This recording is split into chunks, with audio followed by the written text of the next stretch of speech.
آیت اللہ تقی بافقی رضوان اللہ تعالیٰ علیہ، کل بھی میں مجلس کہیں پڑھ رہا تھا، میں نے واقعہ بیان کیا کہ وہ زمین کے راستے سے نجف سے ایران جا رہے تھے، سردیوں کے ایام تھے، ایلام کی پہاڑوں پہ برف تھی، رات ہو گئی، کہیں نہ کہیں رات گزارنی تھی، تو ایک قہوے خانے میں گئے، چائے جہاں ملتی تھی، تو وہاں دیکھا تو وہاں اوباش بیٹھے ہوئے ہیں، شور شرابہ ہے۔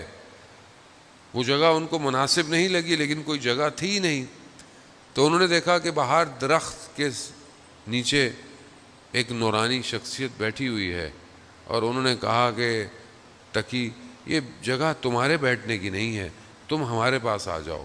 کہا میں ان کے پاس چلا گیا، باہر برف گرتی رہی، مگر اس درخت کے نیچے مجھے ساری رات کوئی سردی نہیں لگی۔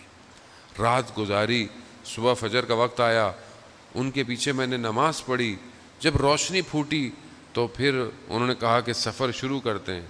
چلنے لگے تو مجھے احساس ہوا، اور یہ احساس خود نہیں ہوتا جب تک امام خود نہ چاہے۔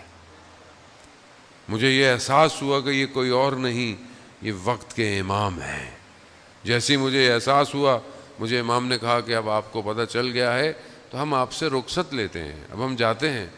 تو شدت عشق، شدت ملاقات، محبت، یہ ہمارے اندر ہونی چاہیے اذان محترم۔ ہمارا 24 گھنٹے گزر جاتے ہیں، ہمارے وجود سے ایک دفعہ بھی نہیں نکلتا یا صاحب الزمان، نہیں نکلتا۔ ظاہر ہے جس کو انسان یاد کرے اسی سے نکلتا ہے، کہیں درد ہو تو اسی کا نام نکلتا ہے جو طبیب ہوتا ہے، لیکن میرا طبیب نہیں بن پایا۔ ایسا نہیں کہ وہ، میں خود کمزور ہوں، یا صاحب الزمان یا مہدی ادرکنی میرے وجود سے نہیں نکل رہا، خوب نہیں نکل رہا، اس کو آپ ایکسیپٹ کریں، کیوں نہیں نکلتا؟ تو کہا جیسے ہی ان کو احساس ہوا، بہرحال انہوں نے کہا کہ میں آپ سے پھر کب ملوں گا؟ تو کہا ابھی آپ کم جا رہے ہیں تو کم میں ملاقات ہوگی اور سبزہ زار میں ہماری ملاقات ہوگی۔ یہ کہے بڑے شوق سے، بڑی محبت اور بڑی تڑپ کے ساتھ کم پہنچے، 3 دن کم میں رہے، دیکھا امام سے ملاقات نہیں ہوئی۔ کم سے نکلے، جیسے ہی سبزہ زار پہنچے، یہ بھی سوچ میں تھے کہ امام سے ملاقات ہوگی، تو دیکھا امام نے جو ہے وہ کاندھے پر ہاتھ رکھا اور کہا کہ مولا، پہلی چیز کیا کہی؟ مولا آپ نے کہا تھا کم میں ملیں گے، آپ تو کم میں نہیں ملے۔